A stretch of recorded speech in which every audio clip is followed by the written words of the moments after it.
Hello and welcome to the AskCoachNneka segment. My name is Nneka, and today I'm going to answer a question from Catherine. And that question was around delegation. She wanted me to advise on strategies and ways to monitor that what she has actually delegated to her staff is actually being performed. I'm sure you'll find out that this is you may be also experiencing this type of issues whereby you delegate to your staff and after a period of time you check on your staff and you find out that what you have asked them to do is not being done. Interestingly, I had a coaching session with an attorney, and that was exactly what she had expressed her concern about. So there are several ways you can delegate work to your employees. But first of all is, how are you delegating? Are you delegating effectively? Because it's one thing to delegate and you find out that it's not been done. But then it's another thing not to even delegate at all. And that's why most entrepreneurs will say, or I've often heard them say, you know what, I would rather do it myself, and because of the time that it takes or that the work is not done as well as they believe that they can. And when I say this, I'm actually thinking now of what John Maxwell says in his book, Developing Leaders Around You, that if you want to do a small thing right, then you do it yourself. But if you're wanting to do great things and having an impact, then you must delegate. So it's a skill that leaders must develop. And the ways you can do that, first of all, is around clarity, around the role and the responsibility. Because it's one thing to delegate, but then if you're not very clear about the responsibility and the autonomy, because it's one thing to give someone the responsibility to do this, but you also must give that person some autonomy of the work that needs to be done. Yeah, it could be quite tricky because you want to ensure that it's done well, and you may find out that you're micromanaging the person, but you must give that person the space to be able to work on the assignment that you have given that person. A key strategy as well is to describe expected results. So what are you expecting from what are you expecting? What's the work about? Be very clear about and ensure that the staff member understands the work that it's involved.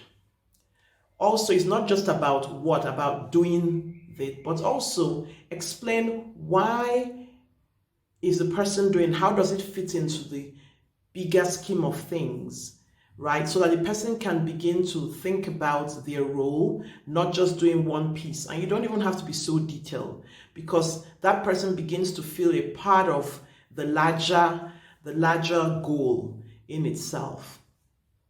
And then what's the criteria for success? So that the person knows how he or she will be measured after the work is completed. If you just told the person, oh, do this, and leave out why is the person doing that, and then now third, forgetting to communicate the strategies for success, you find out that there are no agreed metrics of measuring how well the person has performed, and so it could be quite ambiguous, there is just no definition of what needs to be done. A third is around supporting the staff member to ensure that the job gets done. And the kind of support could be training. So asking, does the person have the necessary skills and experience to actually get the job done well? The second is around time. Have you given enough time to the staff member? Because if you have not, you're really setting that person up for failure. I'm reminded of one of the engagements I'm just about to complete, and the time given was not enough for the staff member. So I was working with the leader of the organization and had several staff members. Well, it was just impossible to get the work done. And the owner felt that the person had not done a good job and ended up firing the employee, which was not necessary at that time, and more or less shot himself in the foot for doing that at that particular time. Also, it's also about looking at adjusted priorities, because if you're delegating a new responsibility without considering the work that the staff member is already doing, you could also be setting yourself and the staff member for failure. So you should also look at what priorities must I adjust to ensure that this new delegated responsibility will be fulfilled and in a timely manner. So one, training. Also, financial resources. Does the person need some equipment, some resources to get the job done? Is that adequate? Have you given enough time? Also learning that this may be a new responsibility and there will be some learning curve involved in that. And then also looking at priorities. Do you have to adjust the priorities you set for that employee? A fourth strategy is around establishing checkpoints, milestones, and juncture for feedback. Because you could delegate the work to be done and then say, oh yeah, you're going to look at it or expect that, for example, the work will be done after a week. Now, it's important that if the job is done, you expect results at the end of the week. Well, by midweek, check on and see how the work is going. Has the person come back to you for some clarifications? Even if the person does not, take the initiative to see how he or she is getting along. Agree on some milestones. So say, for example, after a day or two, come back with any questions. Even if there are no questions, you may want to see what the person has done to check that he or she is moving along the right track. And then the fifth but not definitely the least is to have some tolerance for risk and mistakes, especially if it is the first time your employee is doing this work. Allow for time for reflection, for learning, and even using that as a learning opportunity. So that even if there are mistakes, that should not discourage you from continuing to delegate to that employee.